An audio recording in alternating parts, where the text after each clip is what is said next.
Hello friends, எல்லாருக்கும் வணக்கம். இன்றைக்கி நம்ம ஒரு கோவக்காய் கிரேவி தாங்க பார்க்க போகிறோம். கோவக்காய் பிடிக்காதவங்களுக்கு கூட இந்த கிரேவி ரொம்ப பிடிக்குங்க. வாங்க எப்படி செய்யறதுன்னு பார்க்கலாம். இப்போ அதுக்கு ஒரு பேனில் 1 டேபிள் ஸ்பூன் ஆயில் சேர்த்துருக்குங்க. அதில் கோவக்காயை இந்த அளவுக்கு நல்லா பொடியாக கட் பண்ணி வச்சுருக்கேன். அதையும் சேர்த்துட்டு ஒரு 5 நிமிஷம் உப்பு போட்டு நல்லா ஃப்ரை பண்ணி எடுத்துக்கலாங்க. இந்த அளவுக்கு நல்லா ஃப்ரை ஆனதும் ஒரு பிளேட்டுக்கு மாற்றிக்கலாம். இப்போ அதே பேனில் 1 டீஸ்பூன் ஆயில், ஒரு பெரிய வெங்காயம், ஒரு கொத்து கருவேப்பிலை, 3 பல் பூண்டு எல்லாம் சேர்த்துட்டு நல்லா வதக்கி விட்டுடலாங்க.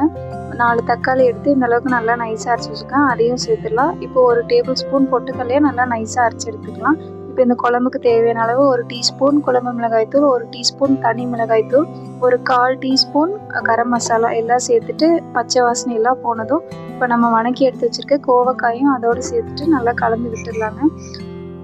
இப்போ நம்ம அரைச்சி வச்சுருக்க பொட்டுக்கடலை பேஸ்ட்டையும் அதோடு சேர்த்துடலாங்க.